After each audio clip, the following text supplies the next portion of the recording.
네, 강의 시작하겠습니다. 안녕하세요. 네, 이렇게 일주일이 지나니까 이제 드디어 인사를 해주기 시작하시네요. 감사합니다. 우리 지난주까지 헌법 다 봤고 오늘부터 이제 행정법 볼 건데 제가 여러분들 답안 채점하면서 하나씩 나눠드렸잖아요. 일부러 여러분들 얼굴과 이름을 좀 보려고 제가 일부러 그랬고요. 오늘 시험을 안 친 거는 하루 정도 좀 쉬셔도 되지 않을까. 여러분도 저도 제가 주말에 그동안 밀렸던 이거 채점하느라고 거의 내가 왜 시험을 쳤을까 하면서 엄청 후회하면서 주말을 보냈었거든요. 예. 그래도 이제 내일부터도 그래도 다시 시험 치겠습니다. 여러분들과 좀 제가 내용을 좀 더 꼼꼼하게 보고 여러분들 시험을 더 쳐보고 하시면 좋을 것 같아서요. 내일부터는 다시 1시간 일찍 오셔서 꼭 시험을 보시면은 제가 되는 한 빨리빨리 채점해서 드리도록 하겠습니다. 일부러 점수는 안 매겼어요. 점수는 크게 의미가 없는 것 같아서. 자, 오늘부터 행정법 볼 건데요. 그 요약 자료는 바로 나눠 드렸어요. 그래서 여러분들이 뭐 이거 보시면서 보셔도 되고 아니면 내용만 보시면서 보셔도 되는데 좀 이제 꼼꼼하게 내용들을 보시면서 복습이 되실 수 있도록 하시면 좋을 것 같고요. 이 행정법은 총 80개의 문제로 이 책에서는 구성을 하고 있는데 하루에 20개 정도씩 하면 될 것 같은데요. 제가 관련되는 법리들을 설명하고 하면은 이제 좀 중복되는 문제들이 꽤 있어서 넘어갈 수 있는 거는 쉽게 넘어가도 될 것 같습니다. 자, 그러면은 바로 시작하도록 하겠습니다. 사례 1번입니다. 2페이지.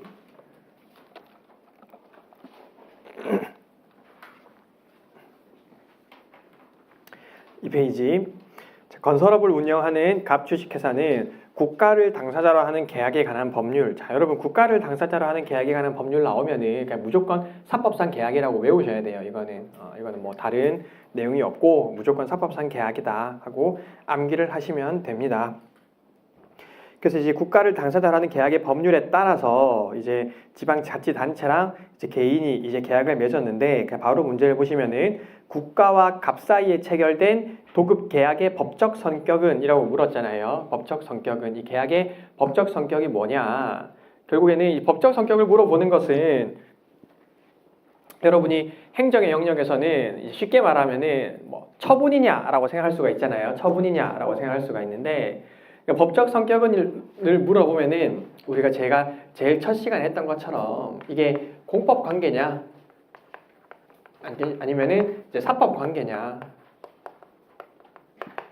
이건 이제 우리가 결국에는 우월적 지위에 따라서 달라진다라고 제가 말씀을 드렸죠. 우월적 지위에 따라서. 그리고 관련 법령이 이제 공익 실현을 목적으로 하는 경우에는 공법 관계다라고 했었고, 이 공법 관계에서는 이제 공권력의 행사와 불행사가 있고 이제 그 밖에 법률 관계들이 있다라고 했었는데, 공권력 행사와 불행사가 처분성이 있는 게 있고 처분성이 없는 게 있다. 그 밖에는 이제 이렇게 되는데, 이 사법 관계를 다투는 게 이제 민사 소송이고, 공법 관계 중에서 그 밖의 법률 관계를 다투는 방법이 당사자 소송이고, 이제 처분인 것을 다투는 게 항고 소송이고, 처분이 아닌 것을 다투는 게 공권력 행사 중에서 헌법 소원인데,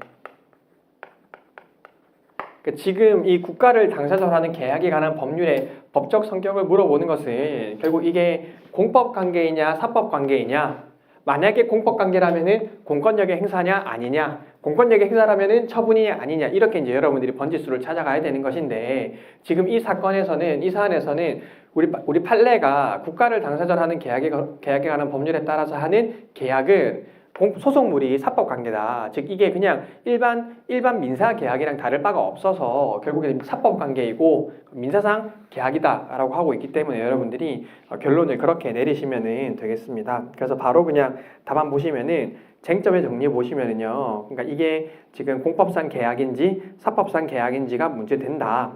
그래서 공법 관계와 사법 관계의 구별 기준은 뭐 학설은 뭐 주체설, 성질설, 이익설 등이 있는데 뭐 이런 것들은 따로 이제 여러분들이 암기는 안 하셔도 되고, 두 번째 문단에 관계 법규가 행정 주체에게 우월적 지위를 인정하고 있거나 공익 실현을 직접적인 목적으로 하고 있는 경우에는 이제 공법 관계로 볼 수 있다.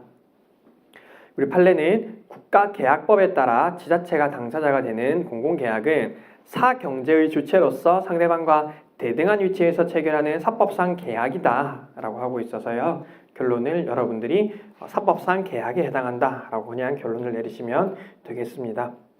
주로 이제 우리가 국가를 당사자로 하는 계약에 관한 법률 외에 이제 행정소송에서 법적 성질을 물어보는 거는 이게 처분성이 있냐 없냐를 물어볼 거라서 이제 하는 경우가 대부분인데 그건 이제 나중에 차근차근 볼 거고요. 여러분들이 국가를 당사자로 하는 계약에 관한 법률은 사법상 계약이다 정도만 여기서 암기하시고 넘어가시면 되겠습니다. 굉장히 간단한 문제였었고요. 넘어가 보겠습니다. 20점짜리 문제였습니다. 자, 4페이지 사례 2번. 사례 2번. 자, 갑은 전 영업주 을로부터 등록 대상 석유 판매업 주유소인 사업 일체를 양수받고 잔금 지급액에 다수 이견이 있는 상태에서 석유 및 대체연료 사업법 10조 3항에 따라서 변경 등록한 후에 유정 주유소로 석유 판매업을 영위하기 시작했습니다. 자, 갑이 이제 을로부터 양수를 받은 거죠. 이제 을에서 이제 갑으로 이제 사업을 양도를 했습니다. 사업 양도를 했고, 그래서 이제 갑이 4월 5일부터 판매업을 시작했습니다. 갑은 4월 몇 년? 13년? 부터 영업 시작을 했습니다. 그런데 A시장이 13년 5월 7일에 휘발유 시료를 채취해서 위탁해서 검사한 결과 유정 주유소와 상원 주유소가 경유가 1% 혼합된 것으로 밝혀졌습니다. 그래서 A시장이 이제 A시 관할구역 내 유사석유 판매하다가 단속되는 주유소는 예외 없이 등록 취소해서 주민들이 믿고 주유소를 이용하도록 만들겠다고 공개적으로 밝힌 바 있는데, 그래서 6월 7일에 뭐라고 합니까? 청문 절차를 거치지 아니한 채, 청문을 거치지 않은 절차상 하자가 있다는 건 여러분들이 크게 체크하셔야 될 것 같고, 13조 3항 12호에 따라 법 13조 3항 12호에 따라 어떻게 했다고요? 등록 취소 처분을 했습니다. 근데 당초 처분이라고 하고 있으니까 나중에 또 후행 처분이 나가겠네요. 등록 취소하는 당초 처분을 했습니다. 그리고 갑은 다음 날 알게 되었대요. 6월 7일 날 당초 처분이 있었으니까 갑이 6월 8일 날 이제 알게 되었다고 하는 거네요. 만약에 당초 처분의 제소 기간을 물으면 6월 8일부터 기산을 해야 되겠죠. 자, 그런데 갑은 당초 처분에 불복해서 13년 8월 23일에 행정심판 청구했고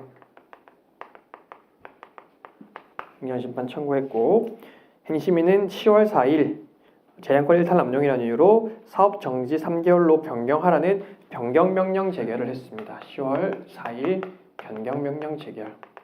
자, 지금 이 사안처럼 지금 내용들이 복잡하게 나오는 건들은 여러분들이 이제 시간적인 순서대로 쭉 내용들을 정리를 하셔야 나중에 좀 특정을 할 수가 있습니다. 왜냐면은 어떤 문제를 물어볼지를 몰라요. 지금 청문 절차를 거치지 않은 절차상 하자가 있는지, 아니면은 이 원처분에서 행정심판을 청구한 것이 적법한 청구인 것인지, 아니면은 지금 또 변경 명령 재결이 있었으니까 나중에 우리가 후행 처분 있을 때 그걸 뭘로 다투어야 되는지 무엇을 물어볼지 모르기 때문에 날짜 순서대로 이제 내용들을 정리를 잘 하셔야 되는데, 자, 어쨌든 여기서 지금 변경 명령 재결을 하였고요. 뭘로 바꿨습니까? 사업 정지 3개월로.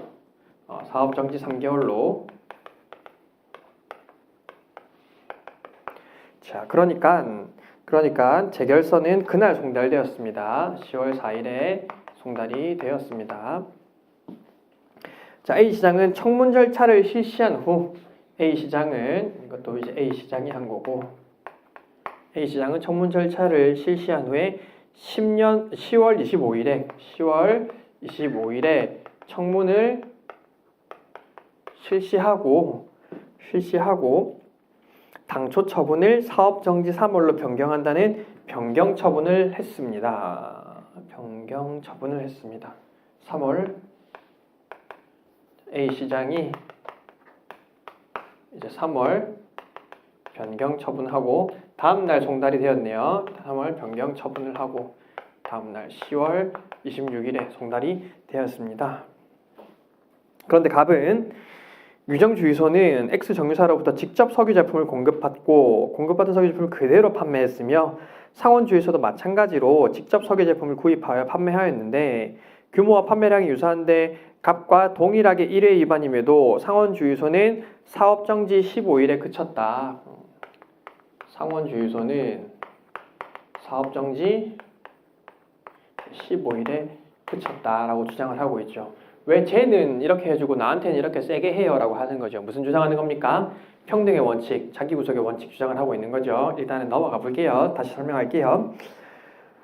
자, 또한 휘발유 저장 탱크를 청소하면서 값이 싼 경유를 사용해서 청소했는데 그때 부주의해서 경유를 모두 제거하지 못했고 그러다 보니까 이제 조금 섞였는데 처음 겪는 일이고 위반의 정도가 경미하다라고 주장하면서 행정소송 제기했습니다. 자, 법적인 쟁점이 있습니까? 다 사실적인 내용들이죠. 여러분들 재량의 이탈 남용하실 때 이거 쓰시면 되겠습니다. 한편 법 13조 4항을 한번 체크해 보시고요. 13조 4항은 위반 행위별 처분 기준은 산업통상자원 부령으로 정한다라고 되어 있고 13조 4항 자, 법의 13조 4항은 이제 위반 기준은 부령으로 정한다 라고 하고 있고 그 다음에 시행규칙 별표 1 시행규칙 별표 1 시행규칙 별표 1 행정처분의 기준 중 개별기준 2다목은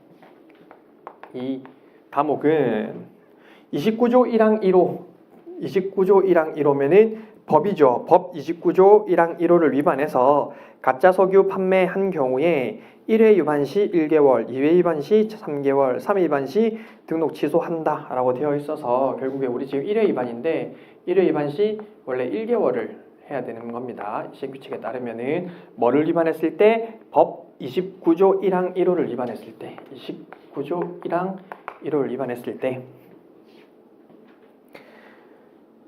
자, 그리고 이제 가중적 요건을 규정하고 있죠. 가중적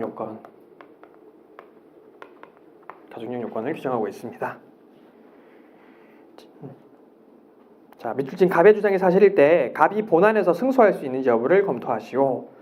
행정처분의 기준의 법적 성질은 판례 규정을 따르되 절차 위법성 소송기관의 검토를 생략한다 되어 있는데 자 한번 봅시다 여러분. 그냥 지금 이걸 통째로 봤을 때 이거 굉장히 좀 전형적인 행정의 사례인데 여기서 이제 그냥 문제와 상관없이 제가 좀 쟁점이 될 수 있을 만한 내용들 한번 뽑아 볼게요. 여러분 한번 같이 한번 고민을 해봅시다. 저랑 시간적 순서대로 일단은 지금 을이 갑에게 사업을 넘겼잖아요. 사업을 양도했잖아요. 사업을 양도했는데 항상 이제 이 사업 양도가 나오면은 여러분들은 이 제재 처분의 효과가 승계되는지 제재 처분의 사유가 승계되는지 이제 이런 것들을 좀 검토를 하셔야 돼요. 효과가 승계되는지 사유가 승계되는지 우리가 이거 지난 시간에 봤었죠. 그래서 이 제재 처분 효과가 승계된다라고 하는 거는 예를 들어서 이제 전 양도인인 을이 이미 1회 위반, 2회 위반을 한 거예요. 1회 위반, 2회 위반을 한 상태에서 나한테 사업을 넘겼어. 그런데 내가 한번 위반하자마자 갑자기 행정청이 나한테 너 3회 위반이야 라고 얘기를 하는 겁니다. 자, 그러면은 그 1회 위반으로 인한 처분과 2회 위반으로 인한 처분은 이미 을이 받았었죠. 근데 그 처분의 효과가 지금 나한테 승계가 되는 거잖아요. 그러면은 그 처분 효과가 나한테 과연 승계되는 것인가의 문제가 이 제재 처분 효과의 승계인 거고요. 밑에 거는 자, 을이 어떤 행위를 했어요. 나쁜 짓을 했어. 나쁜 짓을 하고 사업을 양도하니까 갑자기 행정청이 을이 나쁜 짓을 했거든. 그러니까 너 1회 위반이야 하면서 나한테 처분을 내리는 거예요. 그거 뭡니까? 나는 그런 사유를 하지 않았는데 그 사유가 나한테 넘어오는 것이 합당한가? 행정제재 사유의 승계 문제인 겁니다. 행정제재 사유의 승계 문제. 어쨌든 우리 판례는 이게 이 부분은 여러분들이 안 했었구나. 어쨌든 우리 판례는 이 행정제재 처분 효과의 승계나 이 사유의 승계는 보통 여러분들이 나중에 문제 풀다 보시면 나올 텐데 그 조문에 나와 있어요. 조문에 일반적으로 그 1년간은 승계한다 그런 식으로 나와 있거든요. 1년간은 승계한다라는 식으로 나와 있어서 그 조문을 잘 찾아보시면서 이게 승계가 되는 것인지를 보셔야 되고 두 번째로는 이제 이번에 6월 모의고사 칠 때 아마 이게 나왔던 것 같은데 그래서 제가 여기서 강의하지 않았고 6월 모의고사 해설 강의 때 했었던 건데 이 행정제재 처분 효과가 승계되는지를 판단할 때요.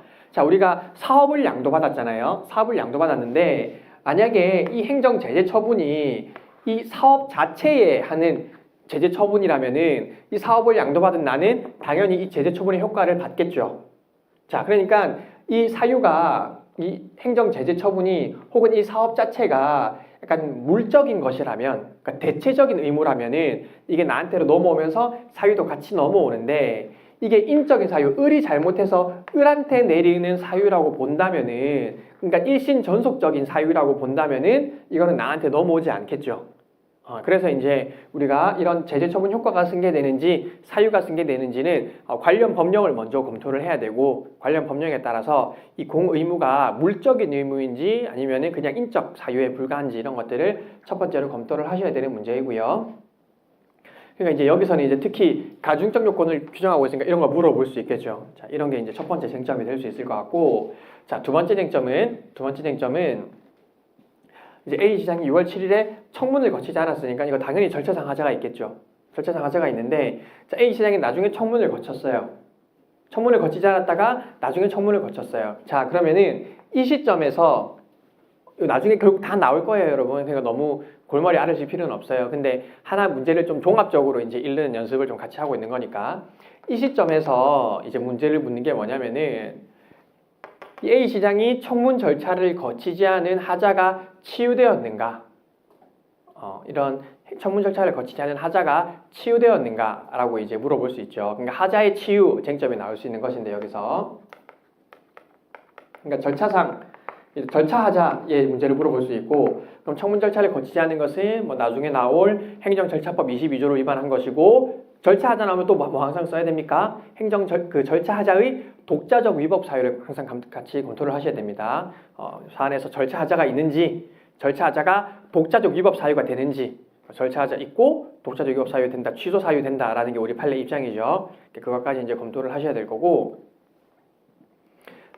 자, 봅시다. 청문 절차 거치지 않았다가 행정심판 거치고 나서 나중에 이제 청문 절차 거쳤으면 하자가 치유되느냐? 하자의 치유 문제는 판례 일단 결론을 말씀드리면 우리 판례는 그렇죠. 이게 쟁송 여부를 내가 판단하기 전까지 하자 치유해야 된다라고 얘기하고 있어서 즉 이미 행정심판이든 뭐든 내가 쟁송 절차가 들어갔으면은 하자 치유가 안 된다라는 게 우리 판례 입장인 거예요.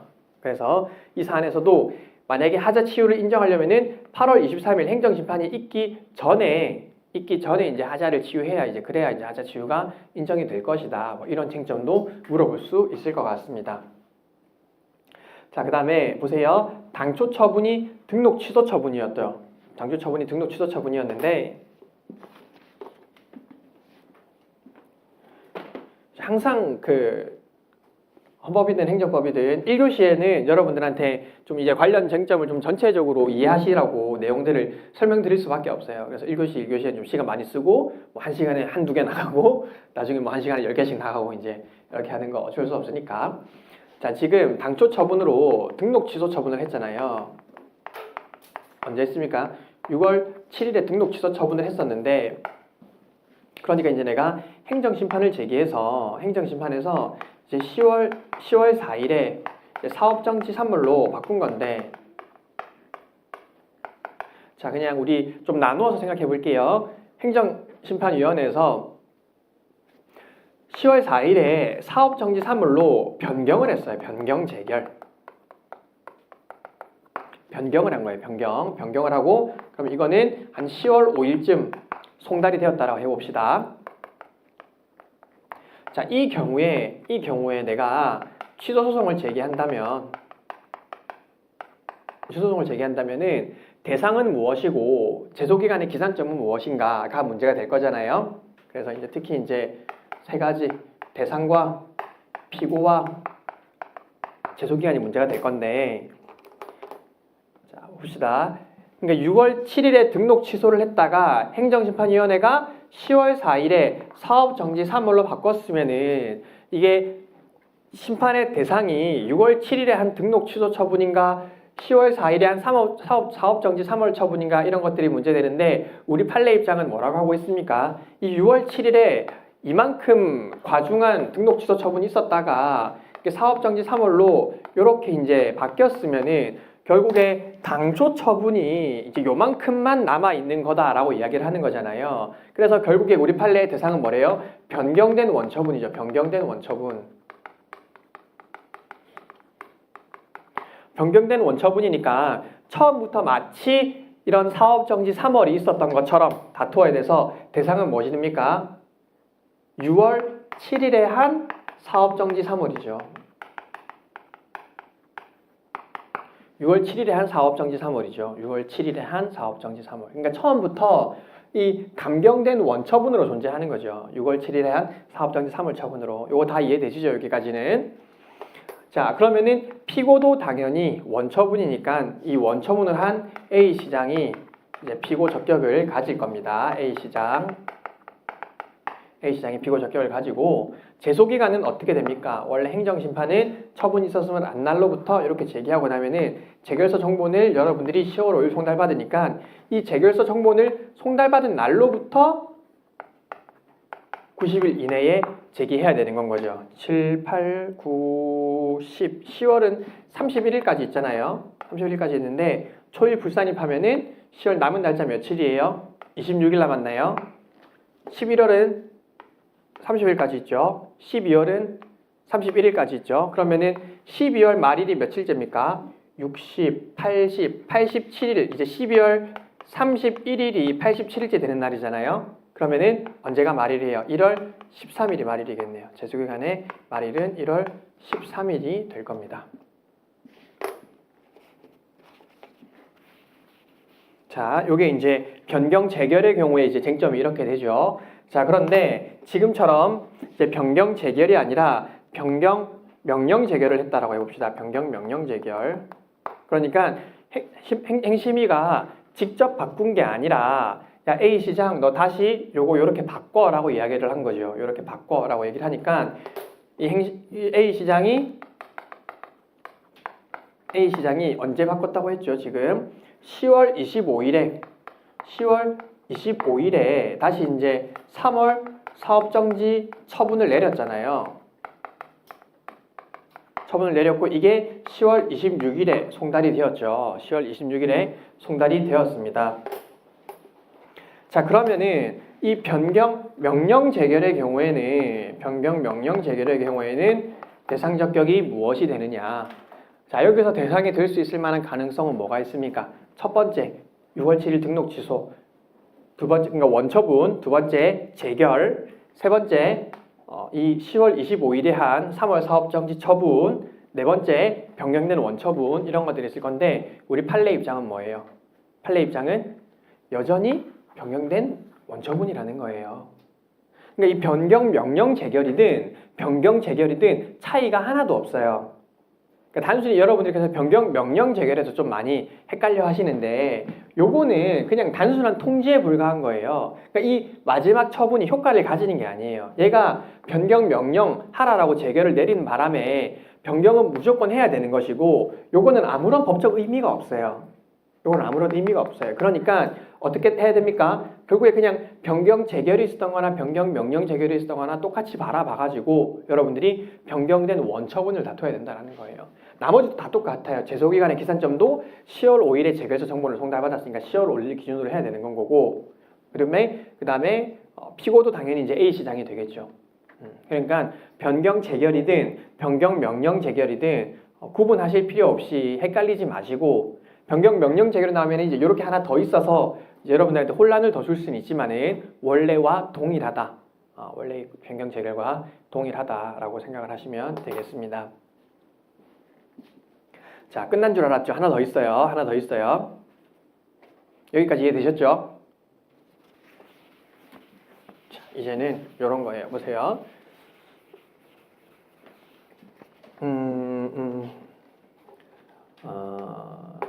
어떤 경우냐면은 그 A 행정청이 갑한테 예를 들어서 뭐 1월 1일에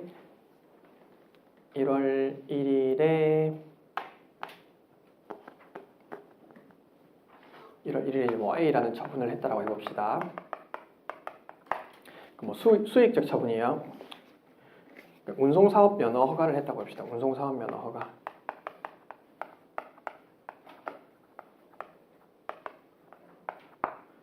운송사업 면허 허가를 했는데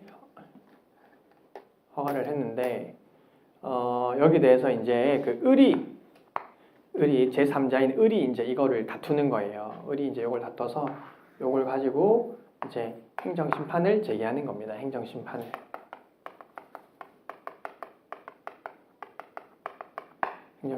제기하는 겁니다. 뭐 예를 들어서 그냥 요거를 그 운송사업 면허 허가를 뭐 3년으로 해서 했다고 해볼까요? 3년으로 기간을 3년으로 해서 했는데 뭐 을이 뭐 경업자의 관계에 있었다고 치고 행정심판을 제기했는데 그 행심위에서 16년이라고 할까요? 행심위에서 이 16년 이렇게 합시다. 16년 1월 1일이고 이 을이 제기한 게 그 17년 2월 1일이었다고 합시다. 17년 2월 1일. 그러니까 이제 행심위에서 17년 2월 5일에 이제 운송사업 허가를 이제 2년으로 바꾸는 이제 변경 명령 재결을 내렸어요. 변경 명령 재결을 내렸고 이게 2월 6일에 송달이 되었습니다. 2월 6일에 송달이 되었어요. 자, 그러고 나서 이제 이 행정청이 갑에게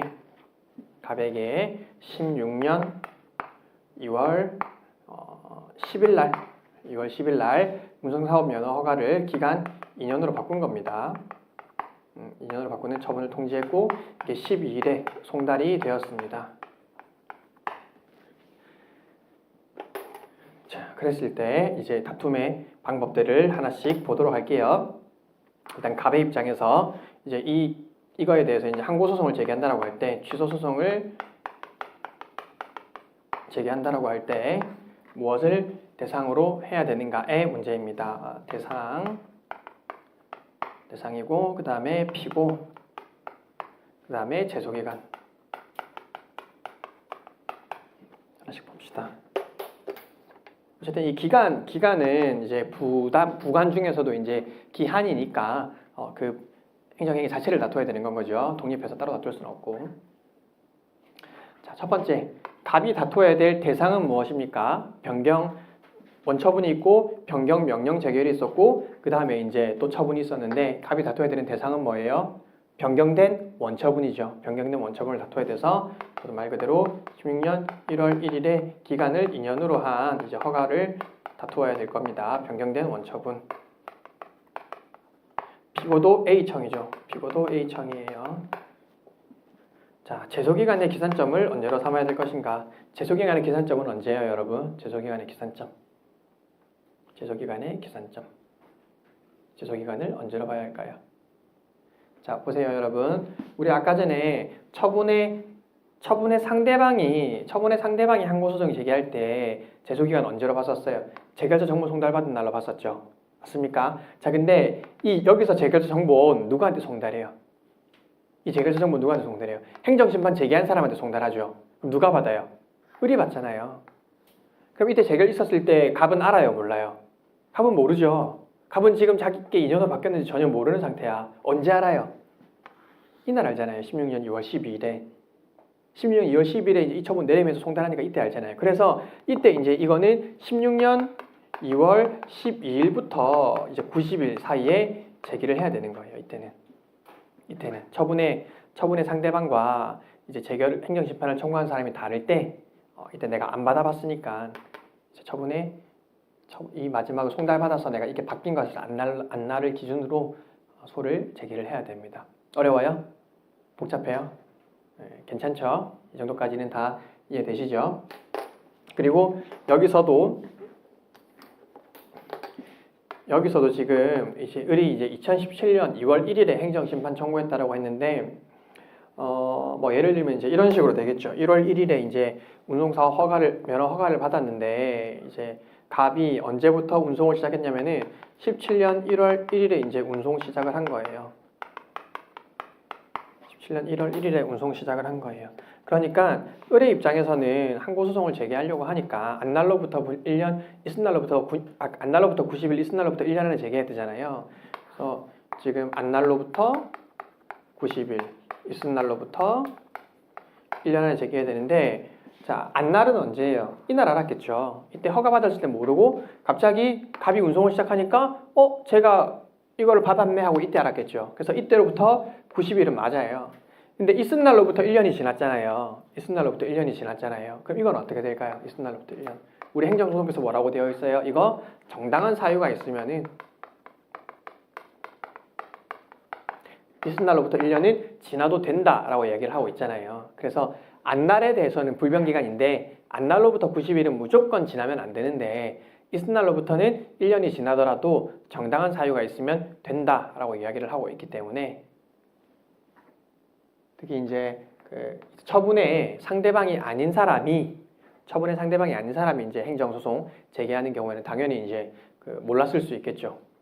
처분이 있었던 날로부터 1년을 지날 가능성이 있으니까 이런 경우에는 이렇게 될 수 있습니다. 그래서 여러분들 요거 변경된 원처분에 관한 거, 변경 재결이든 변경 명령 재결이든 똑같다라는 거, 그리고 제소기간과 관련해서 재결을 처분의 상대방이 행정심판 청구했으면은 행정심판 청구서 송달받은 날로부터 계산하면 되고 처분의 제3자가 재결을 신청해서 재결 청구해서 재결해서 내용이 바뀌었으면은 나중에 처분의 상대방이 행정소송 제기할 때는 내가 직접 송달받은 날을 기준으로 해야 된다라는 거 한 3가지 정도만 비교해서 외워놓으시면 될 것 같습니다. 자, 돌아오시죠. 여기 돌아오세요. 아직 쟁점이 안 끝났어요. 이 이야기들.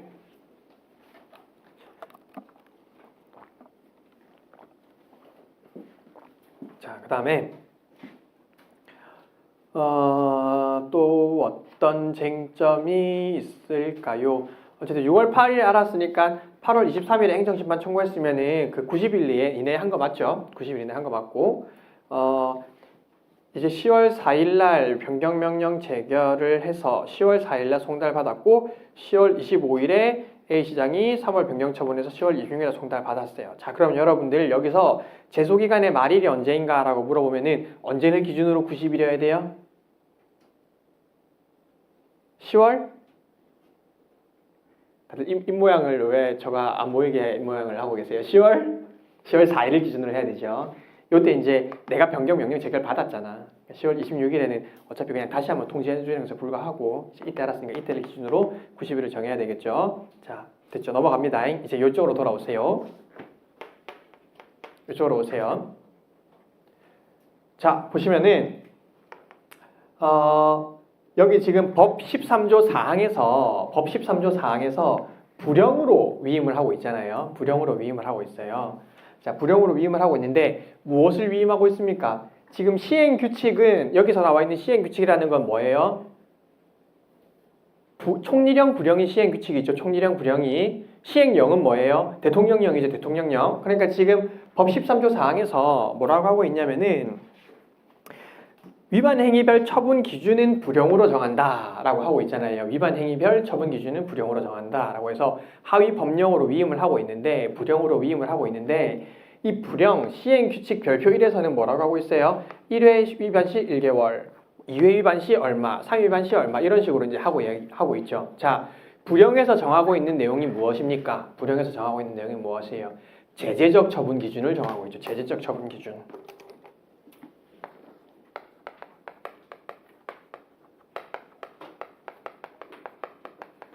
제재적 처분 기준을 정하고 있어요. 그래서 여러분들이 이제 그 시행령이나 시행규칙에 제재적 처분 기준이 규정이 되어 있으면은 항상 그거에 이제 성질을 검토를 하셔야 되죠.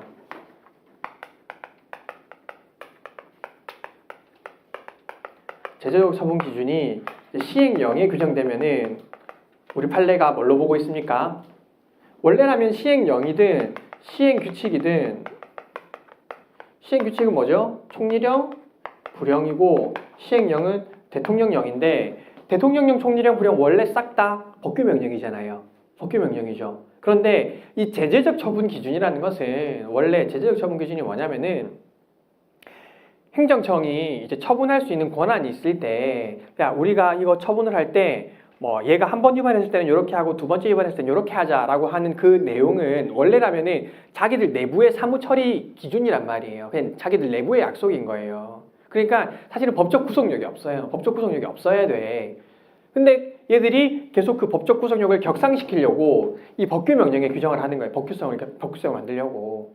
자, 그러니까 내용은 행정규칙에 담겨야 될 내용인데 형식을 법규 명령에 담고 있으니까 이게 뭐가 문제가 되는 거예요? 법규 명령 형식의 행정규칙이다라고 얘기하는 거죠. 형식은 법규 명령인데 내용은 행정규칙이다라고 얘기를 하는 거잖아요. 그러니까 사실 행정법 쟁점에서 제일 많이 나오는 쟁점이죠. 그래서 여러분들도 이거 뭐 정성규 선생님, 정성규 교수님, 박사님 선생님, 교수님의 그 행정법 에키스 핸드북에 보면은 이제 기출 표시가 되어 있어요. 뭐 몇 회 변시, 몇 회 행시 이렇게 되어 있는데 이 법규 명령 형식의 행정규칙에 보면 기출 표시 뭐라고 되어 있는지 알아요? 너무 많아서 기출 표시 불가 이렇게 되어 있어요. 그러니까 이 제일 많이 나와요. 제일 많이. 그러니까 여러분들이 제재적 처분 기준이 나왔다 그러면은 제재적 처분 기준이 어디에 있는지 일단 딱 보고 아 이거 지금 법규 명령 형식의 행정규칙 물어보는 거구나 라고 딱 쟁점을 찾으셔야 되는 거예요. 장담컨대 이거는 10번 시험 나오면 이제 7번은 나와요. 10번 중에 7번. 10번 중에 7번. 그러니까 좀 항상 의도를 하고 있어야 됩니다. 이게 나를 제재하는 내용을 담고 있으면은 이제 항상 담고 있어야 되는데 자, 그래서 우리 판례는 이런 것들을 법규 명령 형식의 이른바 법규 명령 형식의 행정 규칙인데 이게 시행령에 규정되면은 법규 명령으로 보고 있고 시행 규칙에 규정되어 있으면은 행정 규칙으로 보고 있죠. 법규 명령으로 보고 있고 행정 규칙으로 보고 있습니다. 자, 그래서 자, 법규 명령인 경우에는 법규 명령에 규정한 대로 따르지 않으면 무조건 그건 위법하죠. 법규 명령이 이렇게 하라고 했는데 하지 않으면 그대로 위법한 거예요. 근데 행정규칙에 규정된 경우에는 그거 따르지 않는다고 해서 무조건 위법한 건 아니죠. 무조건 위법한 건 아니에요. 그래서 이제 그런 거에 따라서 심사 기준도 달라질 수 있어서 지금 이 사안에서도 지금 법 13조 사항에서 불령으로 위임해서 이 불령인 시행규칙에서 1회 위반 시 1개월 이런 식으로 이제 가중 요건을 규정하고 있어서 제재적 처분 기준인데 시행규칙에 되어 있으니까 뭐다? 행정규칙이다까지 여러분들이 검토를 하셔야 되겠습니다.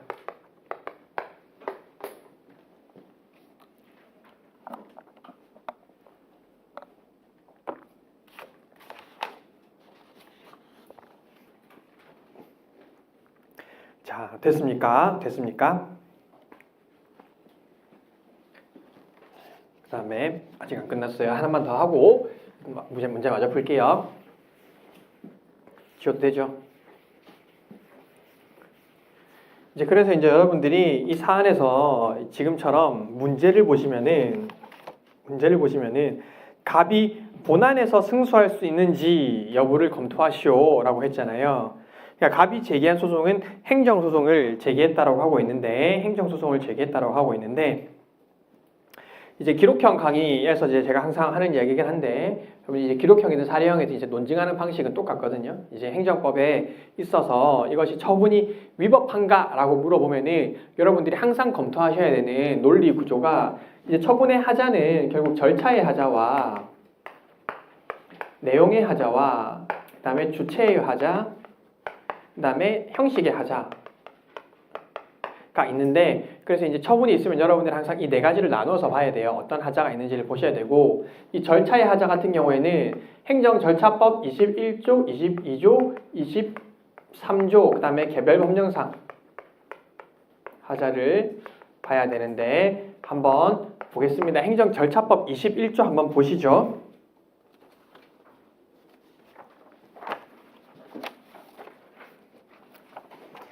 행정절차법 21조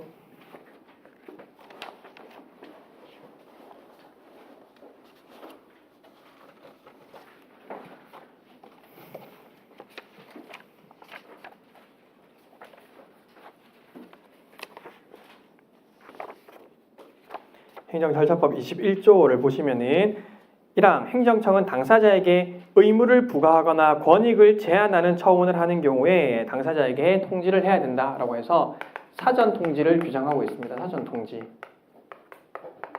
사전 통지는 어느 경우에 해주라고 되어 있습니까? 당사자에게 의무를 부과하거나 권익을 제한하는 경우. 이거를 의무를 부과하거나 권익을 제한하는 처분. 이거를 어떤 처분이냐? 5글자로 줄이면은 침익적 처분이라고 할 수 있겠죠. 침익적 처분. 의무를 부과하거나 권익을 제한하는 처분. 침익적 처분을 할 때는 사전 통지 항상 거쳐야 되는데 여기서 문제는 이 거부 처분에도 사전 통지를 거쳐야 되는가가 문제가 되죠. 거부 처분에도. 왜냐면은 거부 처분은 이제 이런 거죠. 내가 신청을 했어요. 신청을 했는데 행정청이 이제 거부를 할 건 거잖아요. 거부를 할 건 거면은 행정청이 사전 통지를 해줘야 된다고 하면은 나 다음 주엔 이거 거부한다 라고 얘기해줘야 된다는 거잖아요. 좀 어색하죠. 그래서 우리 판례도 이 거부 처분의 경우에는 아직 당사자에게 권익이 부과되어 있지 아니하므로 당사자에게 아직까지 권익이 부과되어 있지 아니하므로 사전 통지를 거칠 필요 없다라는 입장이죠. 사전 통지하실 필요 없다. 권익이 부과되어 있지 않으니까 사전 통지를 거칠 필요가 없다. 그래서 여러분들 문제에서 이 거부 처분에 대한 사전 통지 나오면은 이제 항상 안 된다라고 결론을 내리시면 되고 절차상 하자가 없다라고 결론을 내리시면 되고요. 자, 그 다음에 22조를 보시면은 그 21조의 그 사전 통지 예외 사유들은 그 21조 4항에 나와 있는데 여러분들이 나중에 한번 보시고, 자, 22조에는 의견 청취를 규정하고 있는데 의견 청취 그 중에서 특히 이제 그 청문입니다. 청문. 특히 청문인데 그 청문은 어떤 경우에 해야 되느냐? 1항의 1호 다른 법령에서 청문을 하도록 규정하고 있는 경우. 그래서 이제 대표적으로 청문을 해야 되는 경우는 결국 다른 법령에서 청문을 규정하고 있는 경우죠. 청문을 규정하고 있는 경우. 거의 이제 이 경우예요. 다른 법령에서 청문을 규정하고 있는 경우. 그래서 원칙적으로 다른 법령에서 청문을 규정 안 하고 있으면 원래라면 청문을 안 거쳐도 되는 거예요. 청문은 이제 법에서 요구하는 경우만 하는 거니까. 2호 행정청이 필요하다고 인정하는 경우. 이건 이제 행정청이 판단하는 거니까요. 3호 다음 강목의 처분 시 21조 1항 6호에 따른 의견 제출 기한 내에 당사자 등의 신청이 있는 경우, 그래서 인허가 취소, 신문 자격 박탈, 법인이나 조합 등의 설립 허가 취소 이렇게 있습니다. 나머지 각 항도 일단은 간단하게 나중에 읽어보시고, 자, 23조 처분의 이유 제시라고 되어 있죠. 23조에서 이유 제시를 해야 되는데 이유 제시.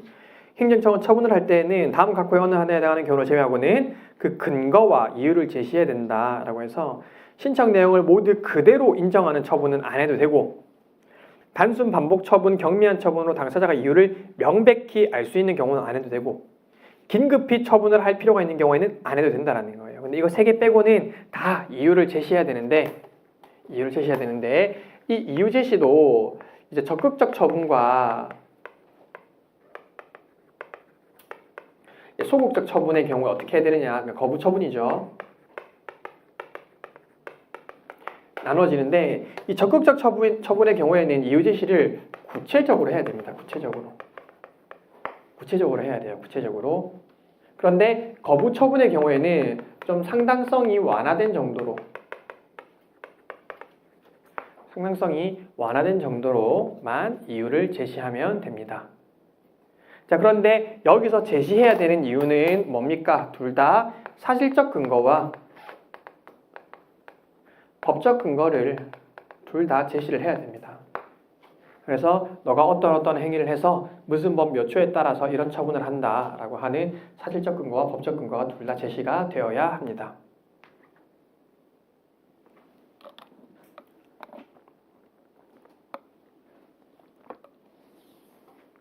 되셨나요? 자, 그 다음에 24조 한번 보세요. 24조에 보시면은 처분의 방식이라고 되어 있고요. 행정청이 처분을 할 때에는 다른 법령 등의 특별한 규정이 있는 경우를 제외하고는 문서로 하여야 한다. 전자문서는 동의가 있어야 되고 쭉쭉쭉쭉 되어 있는데, 결국 이 문서주의는 사실 절차상의 요건이라기보다는 형식의 문제입니다. 형식의 문제. 우리 행정절차법 24조에 따라서 이제 문서주의. 문서주의를 위반한 처분은 무효예요. 무효. 문서주의를 위반한 처분은 무효입니다.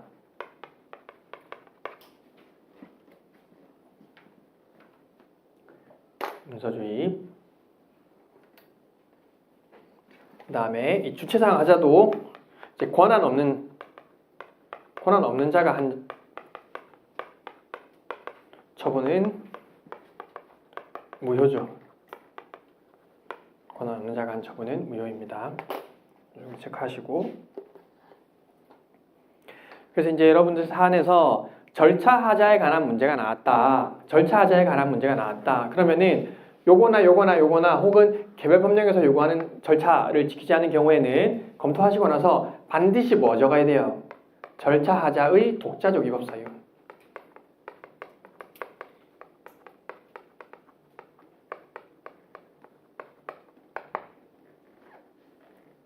절차 하자의 독자적 위법 사유.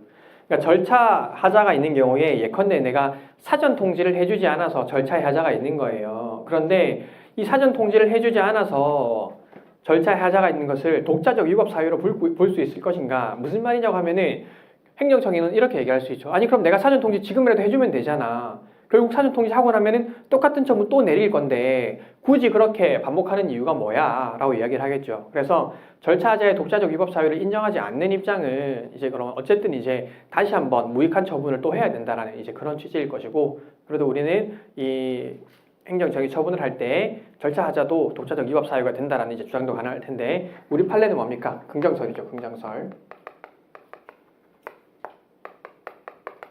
절차하자도 독자적인 위법 사유가 된다라는 입장입니다. 그래서 이 절차하자가 있을 때 항상 이 절차하자의 독자적 위법 사유까지 목차를 나누어서 검토를 하셔야 됩니다. 여기 반드시 배점이 있습니다. 자, 되셨죠? 여기까지 일단 되셨고, 그럼 마지막으로 이제 내용상 하자를 볼 건데요. 내용상 하자를 볼 건데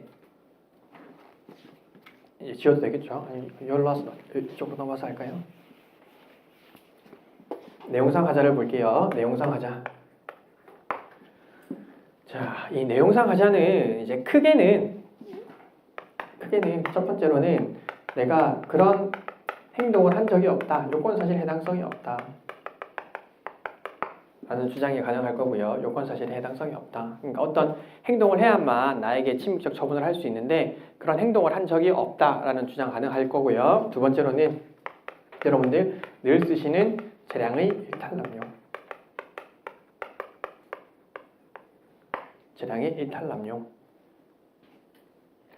재량의 일탈남용이 되기 위해서는 재량 행위와 기속 행위의 이제 구별 기준을 먼저 반드시 쓰셔야 됩니다.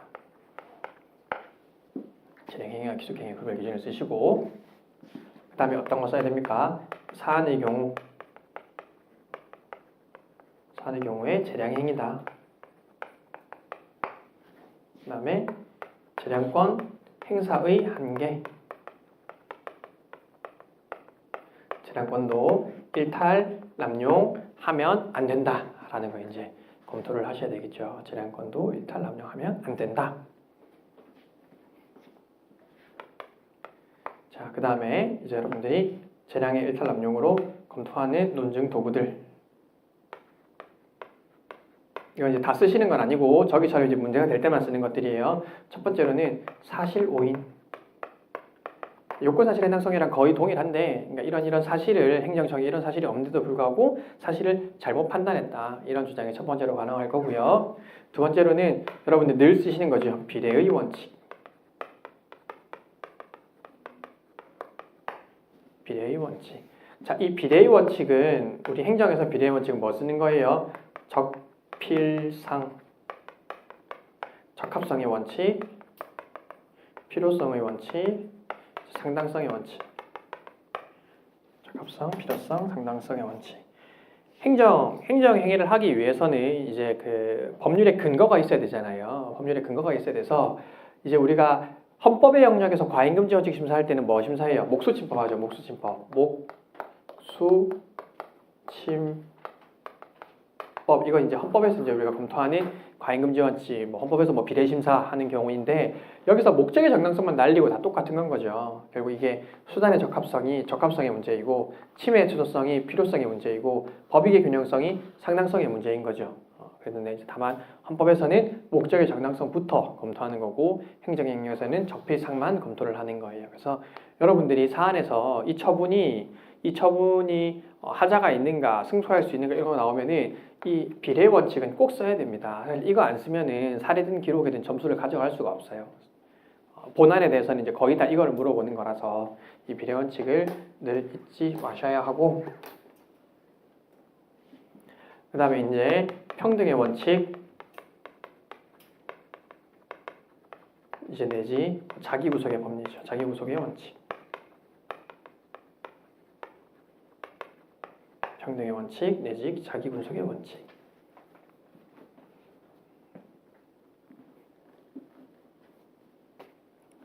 마지막으로 사실 이런 건 잘 안 나오는데 뭐 동기의 부정 이런 건데 사실 이런 건 잘 안 나와요. 이런 건 뭐 잘 안 나와서 굳이 검토 안 하셔도 될 것 같고, 어쨌든 요건사실 해당성이 없다, 재량의 일탈 남용이다, 재량의 일탈 남용에서 이렇게 쭉 검토하셨으면은 이제 그 다음 검토하셔야 될 거는 신뢰 보호의 원칙이고, 마지막으로 근거 법령의 위헌성인데,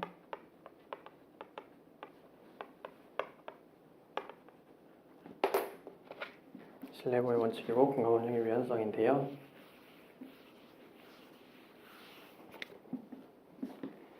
어쨌든 이제 이게 이제 우리가 원래 실제 사안에서 이제 내용의 하자를 검토하는 방법이기는 한데, 여러분들이 우리 행정 사례에서는 행정의 1번 원칙을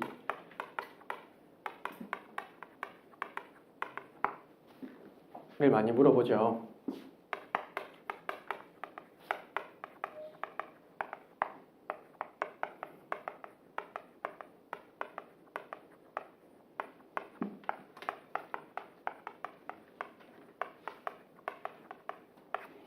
비례 원칙, 평등의 원칙, 신뢰 보호 원칙, 마지막으로 부당결부 금지 원칙.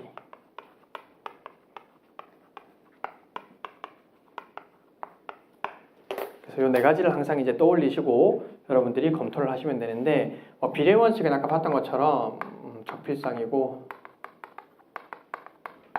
이 자기구속의 원칙은 먼저 재량의 영역이어야 되고, 두 번째 이제 행정 관행이 존재해야 되죠.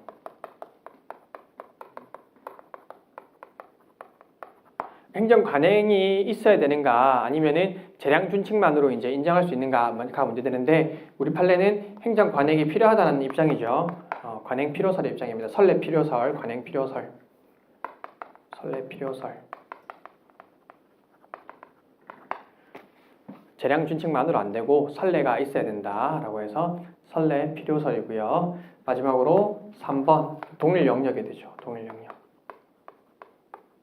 동일한 사안이어야 됩니다.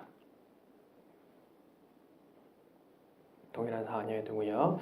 그 다음에 신뢰 보호의 원칙은 이제 4가지 요건인데, 첫 번째로 공적인 견해 표명이 있어야 되죠. 너 해도 된다라고 하는 공적 견해 표명이 있어야 되고, 이제 두 번째로 그래서 내가 이것을 귀책 사유 없이 신뢰해야 되죠. 당사자가 귀책 사유 없이 신뢰해야 되고, 세 번째로 그래서 그거에 따라서 무언가 신뢰하여 그에 따른 어떤 행동을 해야 되고요. 마지막으로 이에 반하는 처분이 있어야 되죠. 신뢰에 반하는 처분이 있어야 됩니다. 신뢰에 반하는 처분이 있어야 됩니다. 그래서 공기행반이라고 외우시면 되고요. 마지막으로 부당결부 금지의 원칙은 나중에 다시 한번 할 건데, 어쨌든 실질적 관련성이 없는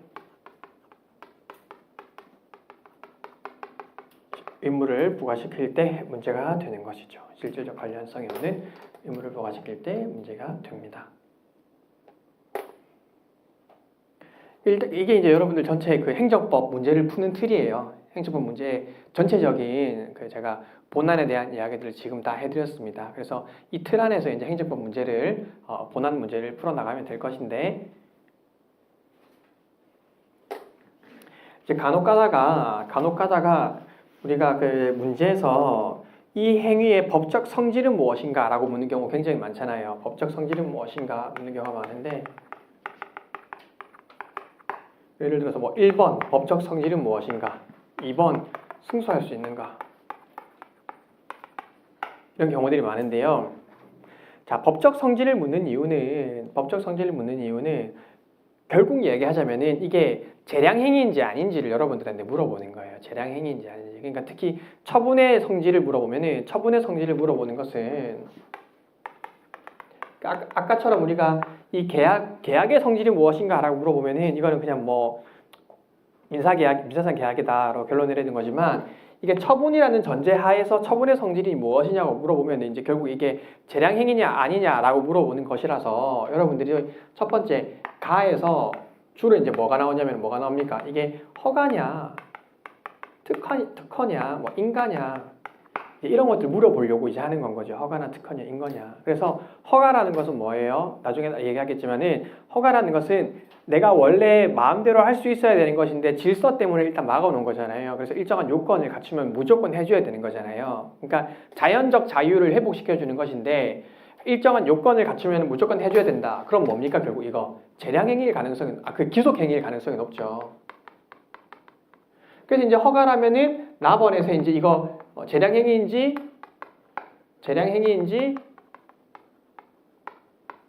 기속행위인지에 대해서 이제 기속행위다라고 이제 결론을 내려가는 건 거고, 이게 특허라면은, 특허는 이제 어떤 특별한 권리를 설정해 주는 거잖아요. 권리를 이제 행정청이 설정해 주는 것이기 때문에 특허는 어떤 행위랑 친합니까? 재량행위의 성격이 높죠. 재량행위의 성격. 그래서 이거는 가번에서 이 사안에서 얘 특허다, 나번 재량행위인지 기속행위인지에서 얘 재량행위다 라는 걸 이제 쓰라고 하는 거예요. 그 재량행위와 기속행위의 구별 기준 쓰고 나서 사안의 경우 재량행위다라는 걸 쓰라고 이제 물어보는 건 거고, 뭐 인간은 사안에 따라서 다르겠죠. 인간은 사안에 따라서 다를 거고.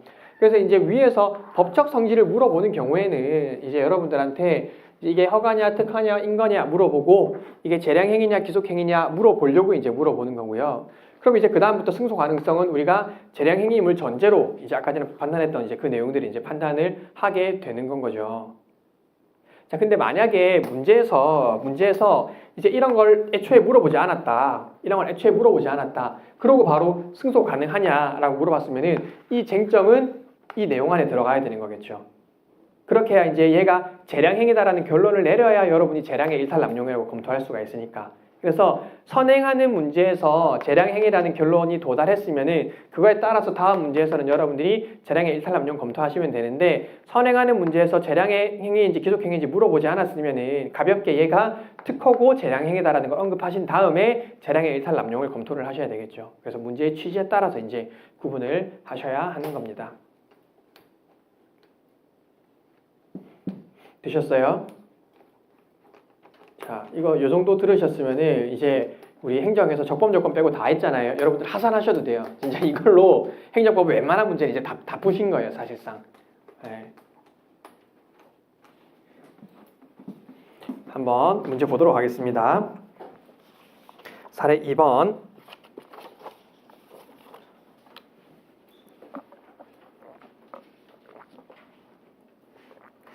미출친 갑의 주장이 사실일 때 갑이 본안에서 승소할 수 있는지 여부를 검토하시오. 그래서 이 불영 별표 1 행정처분의 기준의 법적 성질은 판례 입장을 따르되, 그러니까 이건 뭐 하라는 거예요? 이거는 불영이니까 행정규칙이다라는 거 이제 여러분들이 일단 한번 논증을 하셔야 되겠죠. 행정규칙이다. 자, 그러면은 이제 가볍게 답을 한번 봅시다. 어쨌든 이제 본안 부분을 쓰는 거니까 여기서 그 7페이지에 조금 미흡한 게 있었던 것 같아서 제가 나눠드린 자료에다가 그냥 요거는 바로 체크하면은 좋을 것 같은데요.